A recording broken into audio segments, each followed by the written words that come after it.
Les habla a ustedes el profesor Ramón Romero con otra entrega de las 12 tribus de los 144,000. Así que vamos de inmediato a orar y pedirle a Dios su dirección en lo que hemos de hacer. Padre nuestro, tú estás en los cielos. No queremos que tú desciendas, sino que tú nos eleves a tu trono. Ven a bendecirnos y darnos entendimiento, y que tu palabra no vuelva a ti vacía.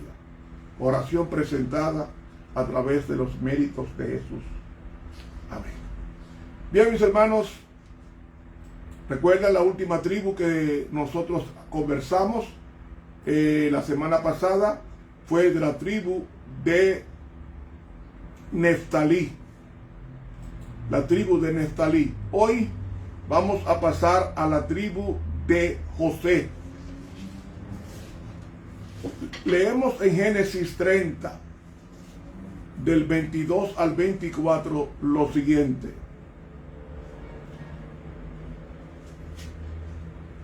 Y se acordó Dios de Raquel, y la oyó Dios, y le concedió hijos. Y concibió y dio a luz un hijo, y dijo: ha quitado mi afrenta, y llamó su nombre José, diciendo: añádeme Jehová otro hijo. Aconteció que cuando Raquel hubo dado a luz a José, que Jacob dijo a Labán: envíame e iré a mi lugar y a mi tierra. Hermanos, este hijo llamado José significa añada. Fue el hijo de Jacob, de su amada Raquel, después de un largo periodo de esterilidad. Cuando nació, su padre, es decir, Jacob, tenía 91 años cuando le nació José. Y José era el primogénito de Raquel, la esposa preferida del patriarca Jacob. Y él cometió un craso error. Mostró favoritismo por José, especialmente cuando murió su esposa, que le regaló a José una vestidura costosa. Esto está en Génesis 37 y el versículo 3. Y amaba Israel a José más que a todos sus hijos, porque le había tenido en su vejez a los 91 años. Y le hizo una ropa de diversos colores. Y viendo a sus hermanos que su padre lo amaba más que a todos sus hermanos, le aborrecían y no le podían hablar pacíficamente. Estos celos provocaron que luego José fuera vendido a una caravana de ismaelitas y en consecuencia allá fue a los 17 años, fue a Egipto solo, a una tierra de idolatría, pero allí, al llegar a Egipto, fue vendido a Potifar, que era el capitán de la guardia del rey, y era un joven de buena presencia, y se condujo de tal forma con eficiencia que la esposa de Potifar, porque posiblemente Potifar era eunuco, y su buena presencia levantó los sentimientos de enamorarse de esta señora de José, y sabemos la historia que lo obligó a que se acostara con ella, y él rehusó en la obligación, y luego él fue acusado falsamente por esta mujer. ¿Por qué José lo tenemos en el estudio de hoy? ¿Y por qué José está su nombre en una de las 12 puertas de la santa ciudad en el cielo? José tenía cualidades negativas. Y estos hijos que hemos venido hablando, Rubén, Gad, Aser, Neftalí, etcétera, José, es para que no nos desanimemos, porque eran personas con pasiones semejantes a las nuestras y ellos vencieron.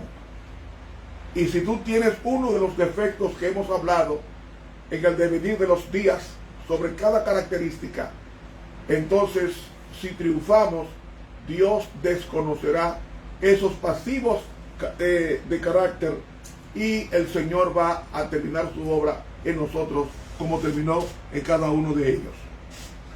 Una de las cualidades que tenía negativo José era la autosuficiencia.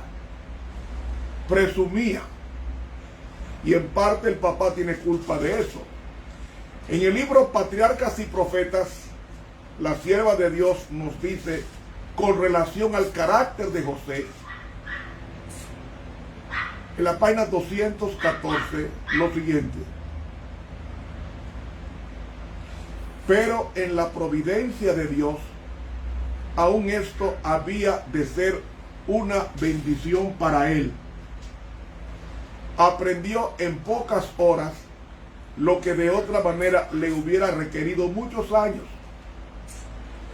Por fuerte y tierno que hubiera sido el cariño de su padre, le había hecho daño por su parcialidad y complacencia. Era un hijo mimado. Todo lo que pedía se lo daban.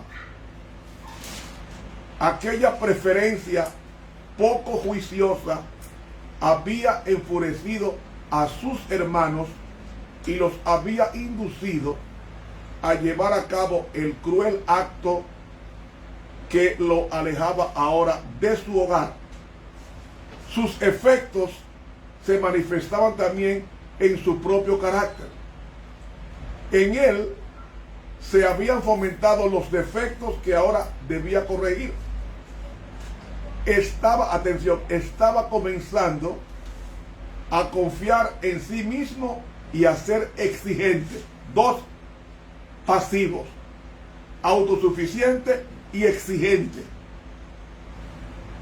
Acostumbrado al tierno cuidado de su padre, no se sintió preparado para afrontar las dificultades que surgían ante él en la amarga y desamparada vida de extranjero y esclavo.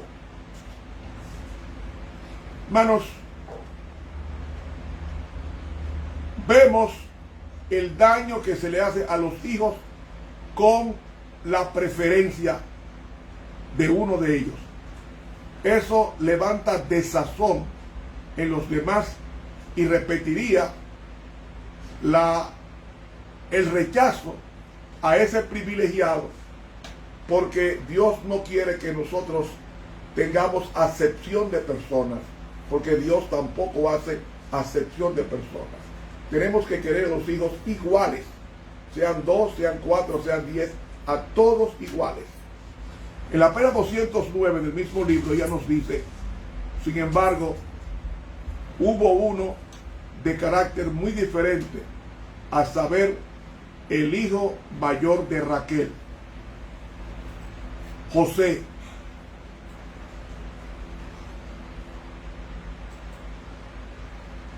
José, cuya rara hermosura personal era muy apuesto, muy atractivo, sin malicia, con 17 años, con todas sus fuerzas, no parecía sino reflejar la hermosura de su espíritu y su corazón. Un niño noble, criado en una casa de personas cristianas, puro activo, alegre, el joven reveló también seriedad y firmeza moral.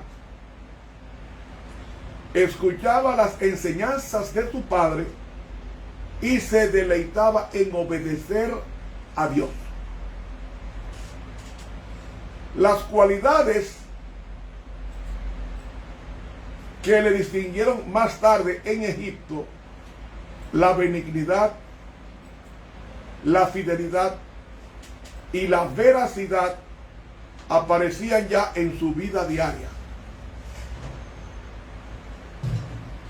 Lo mandó a Egipto a desaprender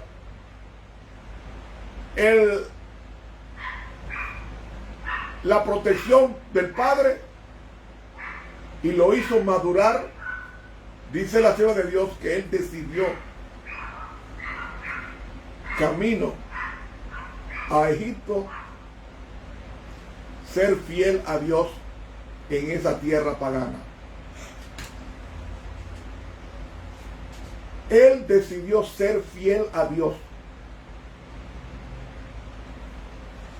Eso me llama la atención a los hermanos que se van a otras tierras, especialmente a Estados Unidos.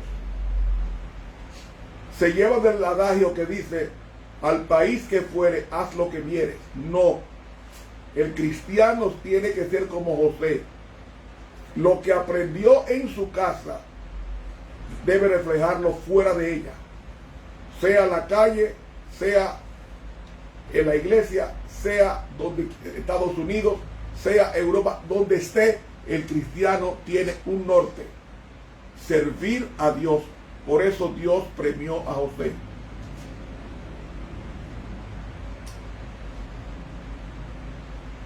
Ese espíritu de exaltación de José es una característica del ángel caído. Corrompiste tu sabiduría a causa de tu resplandor. Las personas arrogantes, las personas altivas y orgullosas son un reflejo de lo que es Satanás. Por eso el cristiano debe pensar que, y es bueno a los padres llevarse lo que dice el proverbista Salomón: instruye al niño en su carrera, y aun cuando fuere viejo no se apartará de ella. ¿Sabe que los primeros 4 años es que el niño forma el carácter? Es en esos primeros años hay que darles formación, firmeza, determinación, seriedad. Y eso lo dijo Jacob con su hijo José. Y los frutos se vieron años después, porque ese José, a quien él educó en el temor de Dios, luego fue su protector en su vejez, de tal manera que cuando muere Jacob, deja a sus hijos en buena posición en Egipto, y luego de ese José es que sale el pueblo escogido de Dios, a quien Dios usa a Moisés muchos años después para sacarlo de Egipto, de Faraón, y llevarlo a la tierra prometida. Todo es el trabajo bien hecho de un padre piadoso como Jacob. Jacob era un hombre de mucho dinero, tenía mucho dinero, pero el dinero no se le fue a la cabeza. Instruyó a sus hijos en el temor de Dios y cobró o se benefició años después, especialmente con José. En el libro Testimonios Selectos, tomo 3, página 125, la pluma inspirada nos dice, con relación a las personas que son exigentes, como José, dice: me parece que el Señor está dirigiendo a los que yerran, a los débiles y temblorosos, y aún a aquellos que han apostatado de la verdad, un llamado especial a venir de lleno al redil. Pero son tan solo pocos en nuestras iglesias los que piensan que tal es el caso. Y son aún menos los que se hallan en situación de ayudar a los tales. Son más los que estorban directamente a estas pobres almas. Muchísimos tienen un espíritu exigente. Requieren que cumplan con tales y cuales condiciones antes de extenderles la mano de ayuda. Los mantienen a la distancia del brazo. No han aprendido que tienen un deber especial de ir y buscar a esas ovejas perdidas. No deben esperar hasta que ellas vengan a ellos. Leed la conmovedora parábola de la oveja perdida. Ese espíritu exigente o intransigente tenemos que romperlo. Y tenemos que romperlo porque Jesús no fue intransigente. Jesús fue el manso rabí de Galilea, que le dijo a su iglesia: venid, reposad un poco. Y luego le dijo: trabajad mientras tanto el día dura, porque viene la noche cuando nadie podrá trabajar. La sierva de Dios, en el libro Alza tus ojos, página 351, nos dice: significa mucho entregar la custodia del alma a Dios. Significa que hemos de vivir y caminar por fe, no confiando y glorificando al yo, sino mirando a Jesús, nuestro abogado, el autor y el consumador de nuestra fe. El Espíritu Santo hará su obra sobre el corazón contrito, pero nunca podrá obrar sobre un alma presumida y autosuficiente. No podrá transformar al alma autosuficiente, al alma presumida, y agrega: una persona tal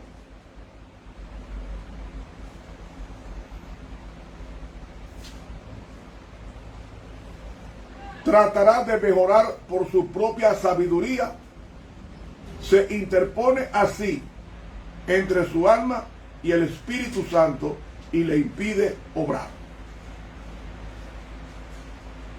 Le impide obrar. Hermanos, la presunción, la altivez, todo esto afecta y disminuye el ministerio del Espíritu Santo en aquellos hermanos. Jacob, cuando iba a morir, reunió a sus hijos y profetizó en Génesis 49 las características de sus hijos, los 12.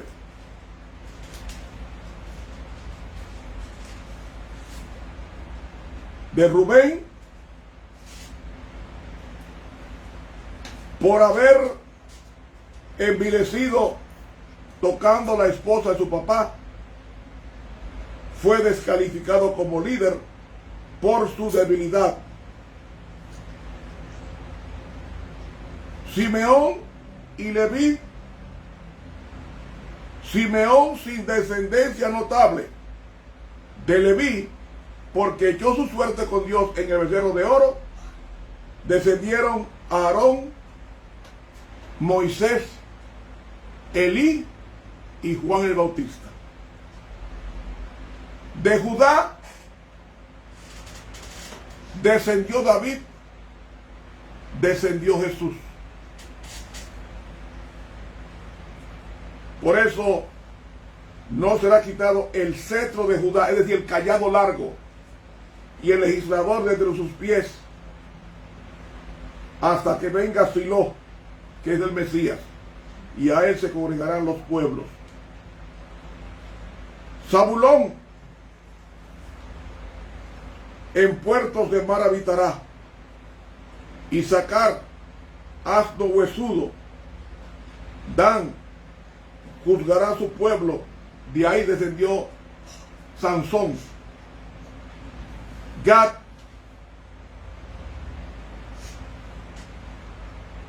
ejército lo acometerá, mas él acometerá al fin.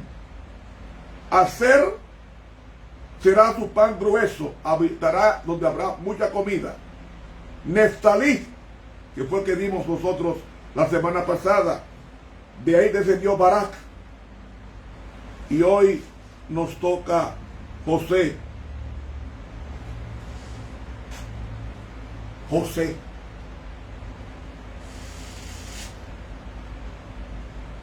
Génesis 49:22 dice: rama fructífera es José. ¿Cómo he leído? Rama fructífera es José. Rama fructífera junto a una fuente. ¿Por qué rama fructífera? Oh, mis hermanos,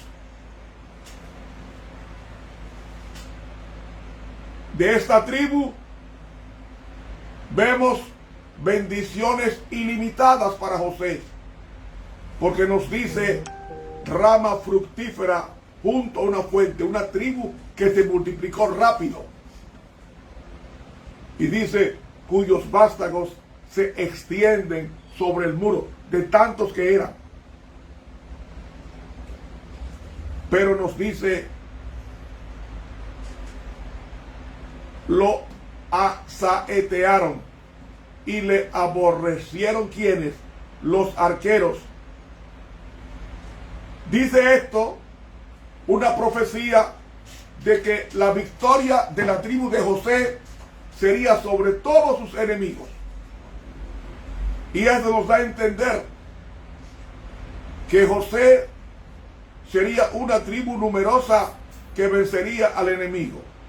Y nos dice, mas su arco se mantuvo poderoso, y los brazos de sus manos se fortalecieron por las manos del fuerte de Jacob, por el nombre del pastor, la roca de Israel. Una referencia a Dios, el pastor. Las manos de José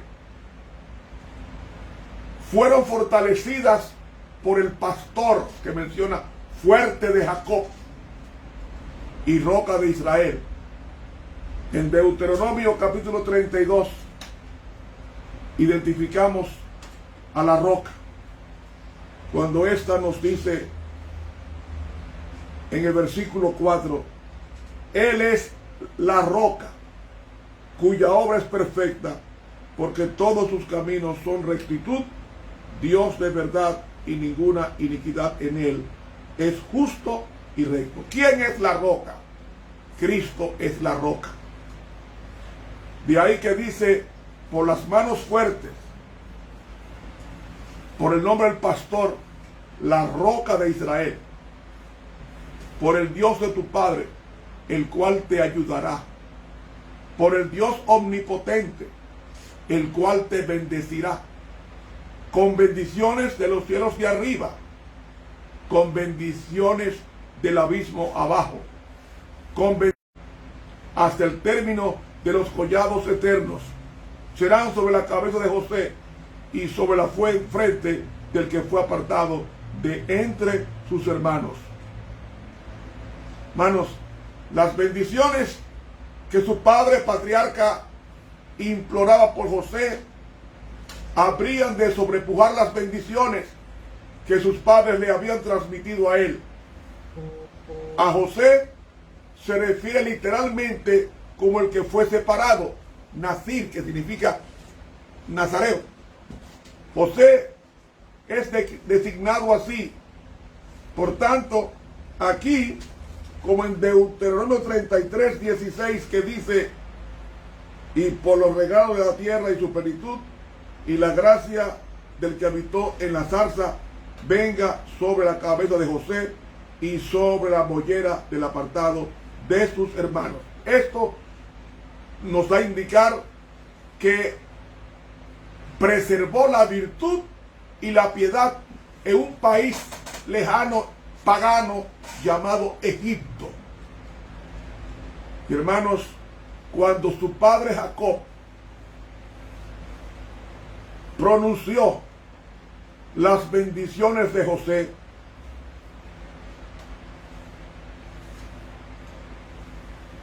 expresa las mismas características que desarrollaría Jesús cuando viniera al mundo. Es por eso que las virtudes de José son las que más se asemejan a Jesús. Y vamos a compararlo. En Génesis 39, leemos del 11 al 20.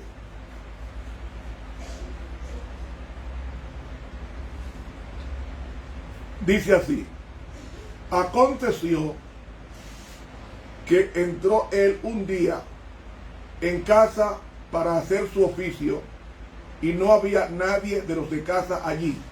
Se está refiriendo al incidente de José con la mujer egipcia. Y ella lo asió por su ropa diciendo: duerme conmigo.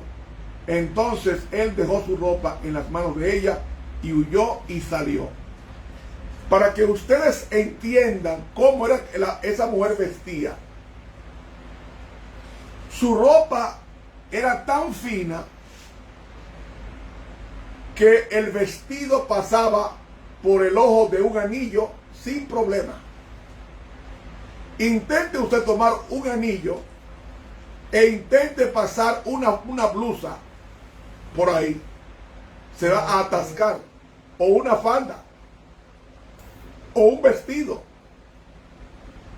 Pues la ropa de las egipcias era tan fina que, según la literatura egipcia y la historia universal secular, dice que una egipcia, su ropa era tan fina que podía pasar fácilmente por el ojo de un anillo. Y fue con esa mujer bonita, voluptuosa, muy expresiva en su encanto, era con esta mujer que se encontró José, que lo agarró y le dijo: duerme conmigo, y él escapó, porque él dijo una gran cosa. Yo quiero que cada hermano entienda esto. Cuando esté leyendo a Génesis 39 y viendo el caso de José, dice él en el versículo 13: cuando vio ella que le había dejado su ropa en sus manos y había huido fuera, llamó a los de casa y les habló diciendo: mirad, nos ha traído un hebreo para que hiciese burla de nosotros. Vino él a mí para dormir conmigo, y yo di grande voz. ¿Qué es esto? Una calumnia. Y viendo que yo alzaba la voz y gritaba, dejó junto a mí su ropa y huyó y salió. Y ella puso junto a sí la ropa de José hasta que vino su señor a su casa. Entonces le habló ella las mismas palabras diciendo: el siervo hebreo que nos trajiste vino a mí para deshonrarme. Y cuando yo alcé mi voz y grité, él dejó su ropa junto a mí y huyó fuera. Y sucedió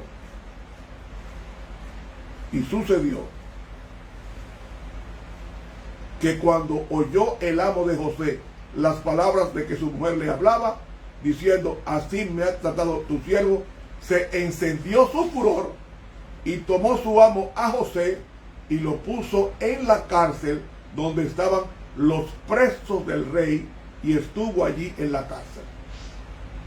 Yo me imagino los pensamientos que vinieron a José ante tal calumnia.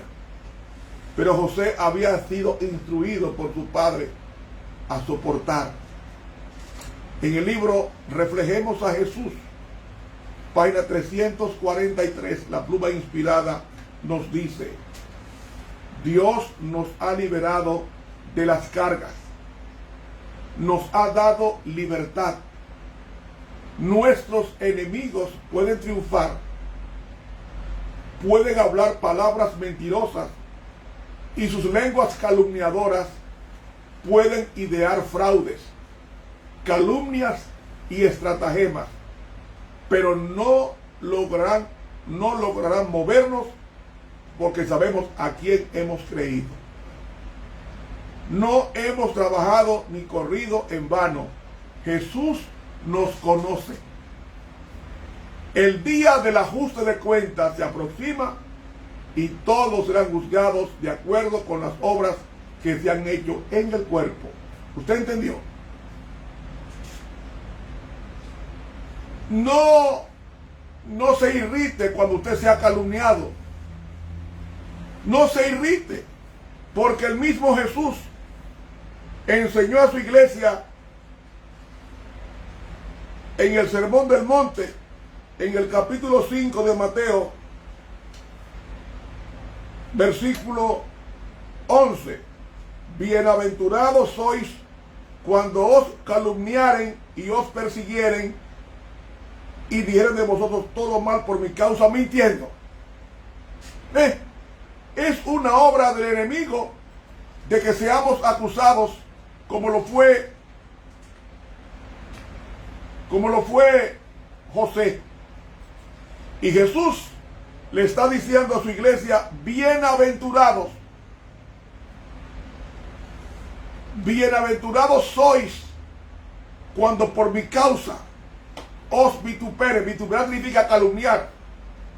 Vituperar significa calumniar.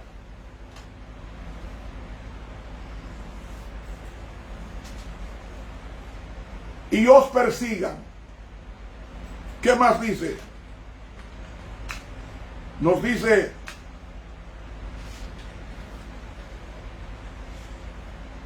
alegraos. ¿Y qué más? Y gozaos, porque grande es vuestro galardón en los cielos, porque así persiguieron a los profetas que fueron antes de vosotros. ¿Qué es lo que nos dice ahí? Que nos sintamos felices cuando nos calumnien, porque al final la verdad va a resplandecer y el Señor va a hacer maravillas a los que se humillan ante Él en obediencia a su palabra. Debemos sentirnos muy felices cuando nos calumnien, no sentirnos ensañados, porque la calumnia lo que hace en el Hijo de Dios es purificarlo. Purificarlo. Y en consecuencia, esto provoca en la persona una capacidad de soportar las injurias. Y lo grande del caso es que somos bienaventurados cuando nos calumnien, cuando nos insulten sin dar motivo, en vez de ripostar con una respuesta de reprensión. Dice que nos gocemos y nos alegremos, porque el premio es grande el que nos espera en los cielos. ¿Saben? Jesús también fue calumniado. Cuando fue llevado ante el sumo sacerdote Caifás, dice el Evangelio según San Mateo, el capítulo 26, San Mateo capítulo 26, y los versículos 57 al 63, dice: los que prendieron a Jesús le llevaron al sumo sacerdote Caifás, donde estaban reunidos los escribas y fariseos. Mas Pedro le seguía de lejos hasta el patio del sumo sacerdote, y entrando se sentó con los alguaciles para ver el fin. Y los principales sacerdotes y los ancianos y todo el concilio buscaban falso testimonio contra Jesús para entregarle a la muerte. Y no lo hallaron, porque aunque muchos testigos falsos se presentaban, pero al fin vinieron 2 testigos falsos que dijeron: este dijo, puedo derribar el templo de Dios y en 3 días reedificarlo. Y levantándose el sumo sacerdote le dijo: ¿no respondes nada? ¿Qué testifican estos contra ti? Mas Jesús callaba. Eso es la actitud que aprendió José de su padre, y esa fue la actitud que José reveló frente a una vulgar calumnia. Guardó silencio. La sierva de Dios, en el libro Alza tus ojos,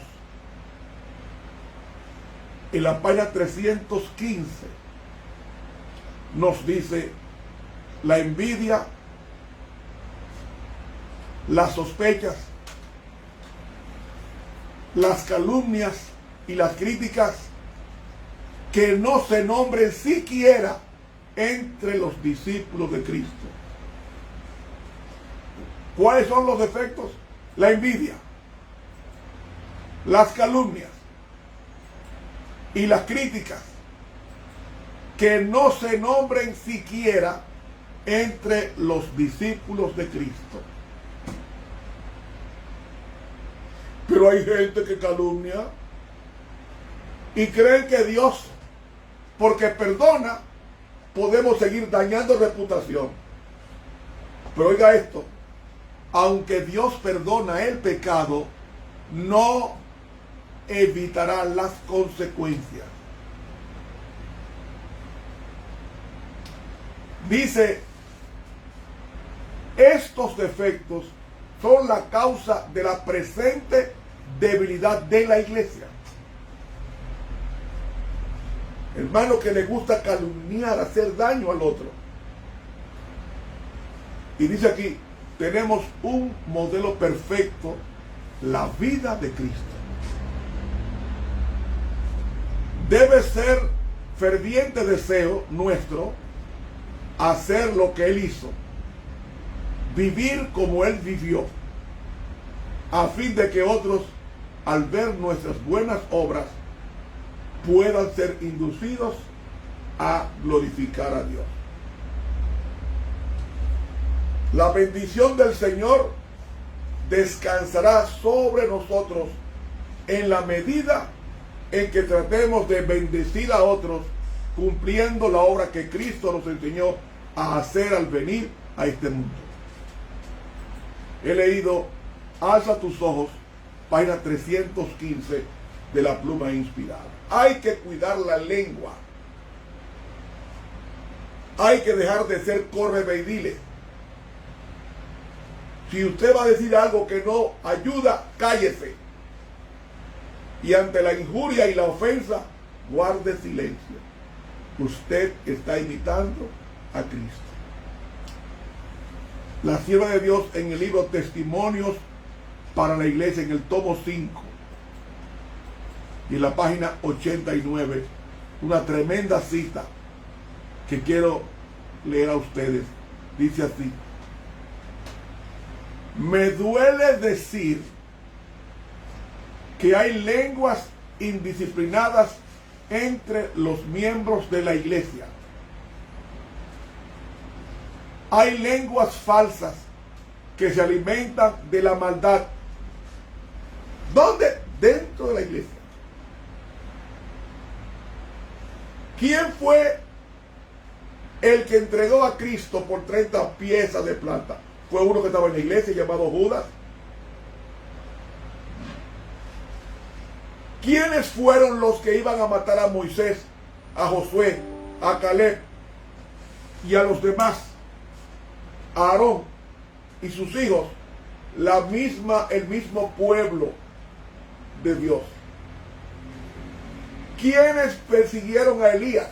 Los mismos hermanos de la iglesia. Los enemigos nuestros están dentro de la iglesia, no está afuera, está dentro que están nuestros peores enemigos, porque están disfrazados de hermanos. Y sigue diciendo ella, hay lenguas falsas que se alimentan de la maldad, hay lenguas astutas y murmuradoras, hay parlería, impertinente entrometimiento, hábiles interrogaciones. Entre los amantes del chisme, algunos son impulsados por la curiosidad, otros por los celos, muchos por el odio contra aquellos por cuyo medio Dios ha hablado para reprenderlos.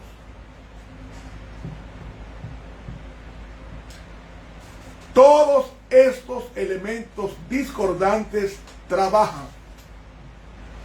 Algunos ocultan sus verdaderos sentimientos, mientras que otros están ávidos, o sea, deseosos de publicar todo lo que saben o aún sospechan de malo contra otros.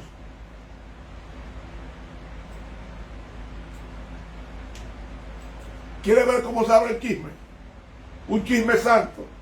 Ven acá, hermano. ¿Te enteraste de lo que le pasó al hermano fulano?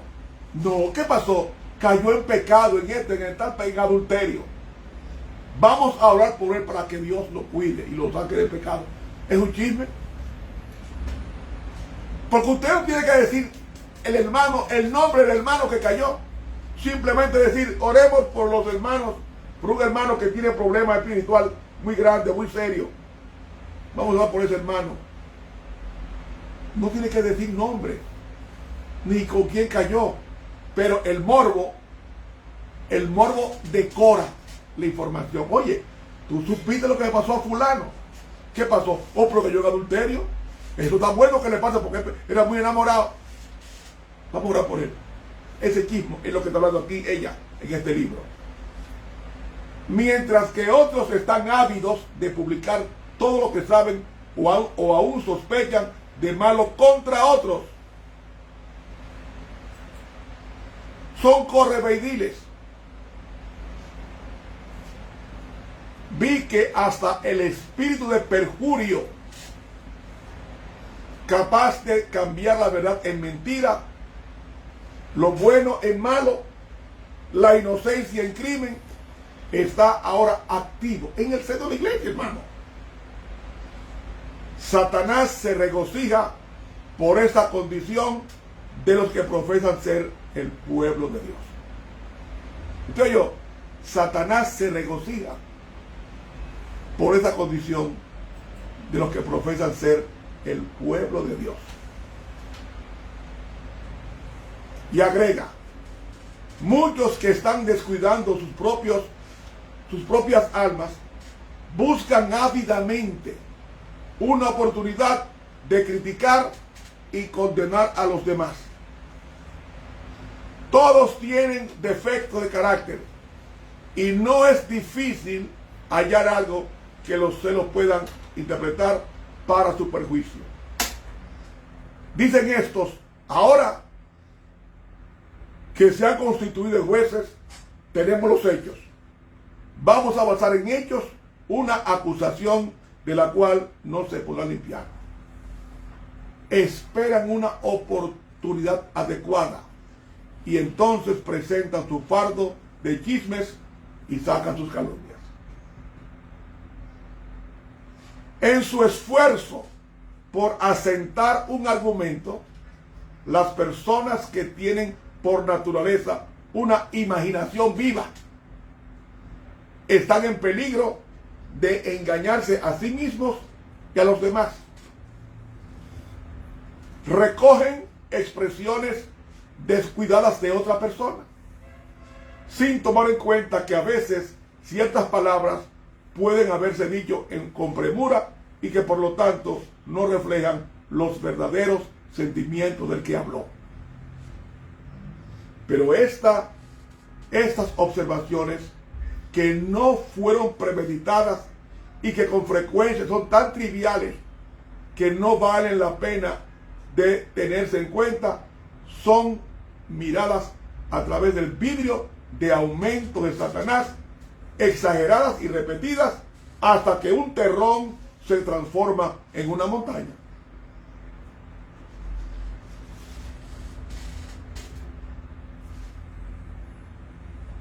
Separados de Dios, los que sospechan el mal son juguetes de la tentación. Apenas conocen la fuerza de sus sentimientos o el efecto de sus palabras. Mientras condenan los errores de los demás, los cometen mucho mayores ellos mismos. He leído Testimonios para la Iglesia en el tomo 5, en la página 89. Dígame si no es verdad eso que pasa en la iglesia hoy día. Sí pasa. Y el Señor tomando nota.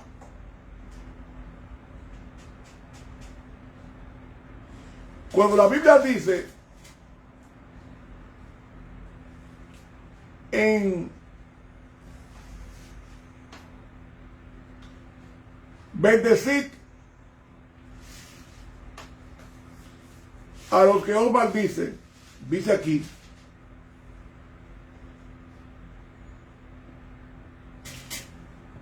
versículo 44, mas yo os digo, amad a vuestros enemigos, bendecid. ¿Qué significa bendecir? Hablar bien de los demás. Bendecid a los que os maldicen, o sea, a los que usan palabras obscenas contra ti. Habla bien de ellos.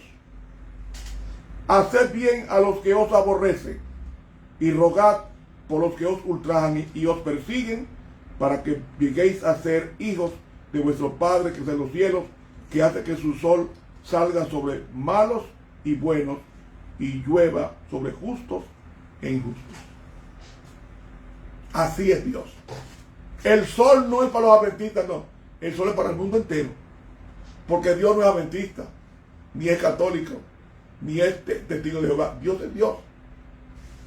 Está por encima de las religiones. Dios es Dios. Y escucha en consecuencia a todo el mundo.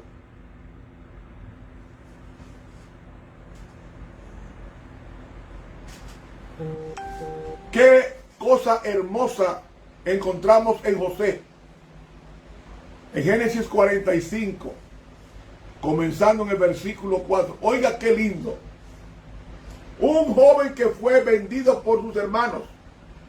Vean cómo este hombre, siendo tenido todo el poder de Egipto, cómo no abusó de su poder contra aquellos que le hicieron daño, sus hermanos. Dice, entonces dijo José a sus hermanos, acercaos a mí. Y ellos se acercaron, y él dijo, yo soy José, vuestro hermano. Él no dijo, yo soy José, vuestro jefe, sino vuestro hermano, el que vendisteis para Egipto. Ahora pues, no os entristezcáis, ni os pese de haberme vendido acá, porque para preservación de vida me envió Dios delante de vosotros. Se no se sientan mal por lo que me hicieron. Esto, a lo que Dios ama, todas las cosas ayudan a bien. Pues ya ha habido 2 años de hambre en medio de la tierra, y aún quedan 5 años en los cuales ni habrá arada ni siega. Y Dios me envió delante de vosotros para preservaros posteridad sobre la tierra y para daros vida por medio de gran liberación. Así pues, no me enviasteis acá vosotros, sino Dios, que me ha puesto por padre de Faraón y por señor de toda su casa y por gobernador en toda la tierra de Egipto. Daos prisa, id a mi padre y decidle, así dice tu hijo José, Dios me ha puesto por señor en todo Egipto. Ven a mí, no te detengas, y habitarás en la tierra de Gosén, y estarás delante de mí, tú y tus hijos, y los hijos de tus hijos, tus ganados y tus vacas, y todo lo que tienes, y allí te alimentaré, pues aún quedan 5 años de hambre, para que no perezcas de tu pobreza, tú y tu casa, y todo lo que tienes. He aquí, vuestros ojos ven, y los ojos de mi hermano Benjamín, que mi boca os habla. Haréis pues saber a mi padre toda mi gloria en Egipto, y todo lo que habéis visto, y daos prisa, y traed a mi padre acá. y se echó sobre el cuello de Benjamín su hermano y lloró, y también Benjamín lloró sobre su cuello, y besó a todos sus hermanos y lloró sobre ellos, y después sus hermanos hablaron con él. En vez de castigarlos, lo que hizo José fue quitarle el sentimiento de culpa y ofrecerle protección de la hambruna que estaba ampliando por 5 años más. Esa actitud la aprendió José de su padre Jacob. Lo mismo que Jacob había aprendido del ángel que luchó con él aquella noche junto al arroyo de Yabok y venció. ¿Sabe que en Lucas 23:34, cuando Jesús estaba sobre la cruz del Calvario, él dijo: Padre, perdónalos porque no saben lo que están haciendo? Y repartieron entre sí sus vestidos echando suertes. Es el espíritu que debe existir en el cristiano, un espíritu de perdón. Y perdón es tratar a una persona como si nunca te hubiera ofendido. Cada día con Dios, página 286, dice la pluma inspirada: Cristo jamás pronunció una palabra dura y poco amable, nunca. Cuando sus compañeros lo tentaban, desanimaba al enemigo con un salmo o con alguna palabra de las Escrituras. No tengan vergüenza de aprender de Cristo. Él los invita con esas palabras: llevad mi yugo sobre vosotros y aprended de mí, que soy manso y humilde de corazón, y hallaré descanso para vuestras almas, porque mi yugo es fácil y ligera mi carga. Mateo 11, 29 y 30. Cuando tengan que enfrentar la provocación y se sientan tentados a airarse, tomen en cuenta que al manifestar ese espíritu no están llevando el yugo de Cristo, que implica obediencia, implica dominio propio e implica servicio. Padres e hijos, dice ella, recordad que los verdaderos seguidores de Cristo harán de su hogar, tanto como resulte posible, una representación del hogar celestial, porque al hacerlo serán colaboradores de Cristo en la aplicación de las leyes de su reino. Lean la oración que Cristo enseñó a sus discípulos. Vivan esa plegaria. Es todo un sermón para los que quieran ponerlo en práctica. Tenemos algo que pedirle a Jesús. Tenemos grandes necesidades que solo Él puede suplir. La oración que Jesús enseñó a sus discípulos las abarca todas. Necesitamos perdón, pero solo lo recibiremos si estamos dispuestos a perdonar a los demás. Cada día con Dios, página 286 de la pluma inspirada. Fíjense qué pasa, no es que si no perdonamos, Dios no perdona, no.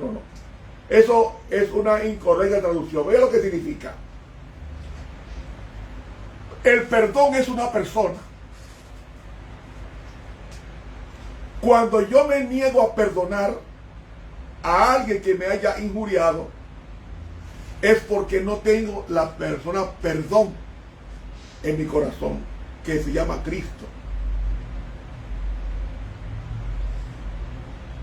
Por eso es que dice que si no perdonamos a los demás, tampoco el Padre nos perdonará. Pero es esto, es la consecuencia. Si yo no perdono, es porque yo he rechazado el perdón que Cristo me ofrece en el Calvario. ¿Me está siguiendo la idea? Es decir, cuando yo me niego a perdonar a una persona, es porque estoy rechazando el perdón que me ofrece gratis Cristo. Padre, perdónalos porque no saben lo que hacen. Yo le digo a Cristo: no señor, no quiero ningún perdón. Eso es lo que hacemos cuando le negamos el perdón a los que nos ofenden, a los que nos han engañado, a los que nos han maltratado. cuenta una parábola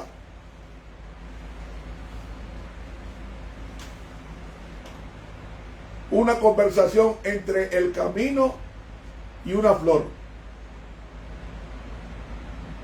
Un día le dice el camino a la flor: qué agradable olor hay en el aire, ¿de dónde viene?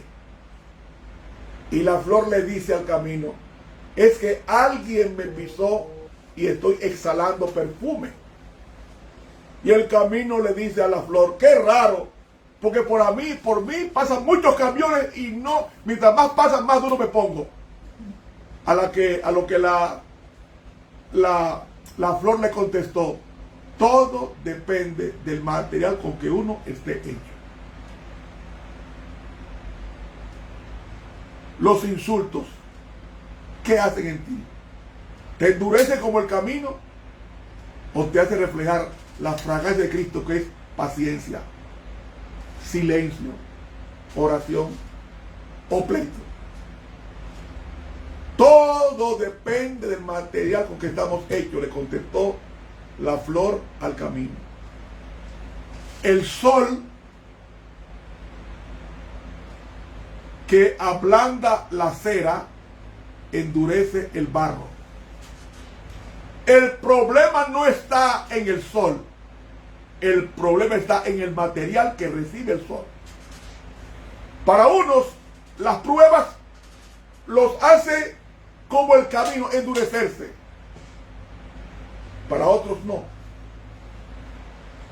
Para otros son como la cera, que se derriten, se humillan y Dios los transforma como buen alfarero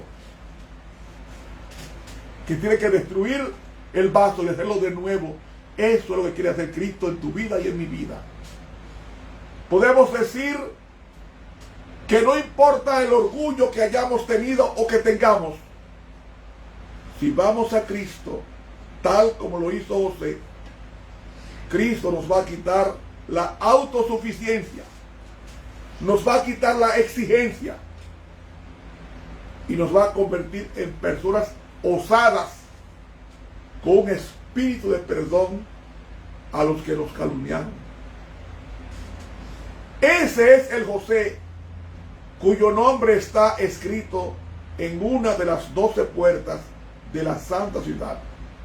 Un José que perdonaba, un José que oraba por los demás, un José que no solamente perdonó a los enemigos, sino que guardaba la paciencia, que aunque fue calumniado, él guardó la discreción de espíritu y Dios lo elevó a las alturas de ser gobernador del imperio más grande del mundo.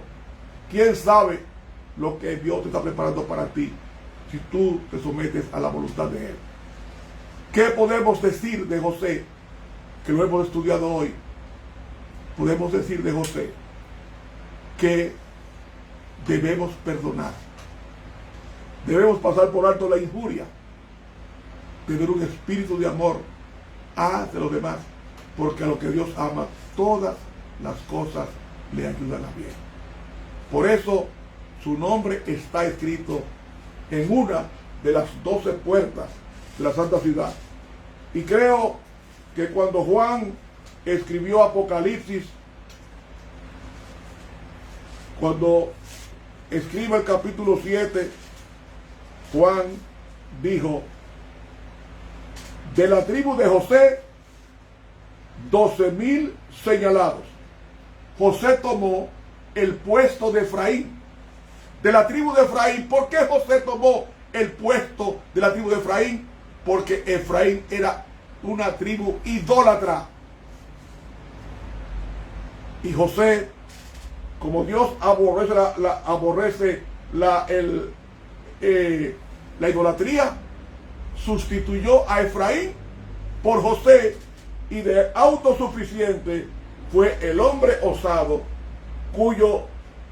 cuya tribu, aunque formó parte de las 10 tribus del norte, una parte de esta tribu pasó a ser formar parte, perdón el pleonasmo, de el reino de Judá, algunos de ellos. Mis hermanos, que Dios nos bendiga, nos ayude a ser perdonadores y soportar las calumnias con estoicismo y en plena confianza en Dios. Padre nuestro, tú estás en los cielos.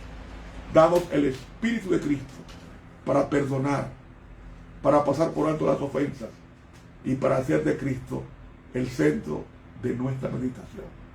Damos un resto de descanso en la casa y mañana nos reunamos a la misma hora de hoy para continuar estudiando tu santa palabra. La oración la ofrecemos en el bendito nombre de Cristo Jesús. Amén. Muchas gracias, hermanos, muchas gracias. Que Dios nos bendiga, nos ayude a ser pacientes, nos ayude a ser personas que olvidemos las ofensas y que hagamos de José la meditación de esta noche para ser como Jesús. Padre, perdónanos porque no saben lo que hacen. Que Dios nos bendiga. Te habló el profesor Ramón Romero. Hasta mañana.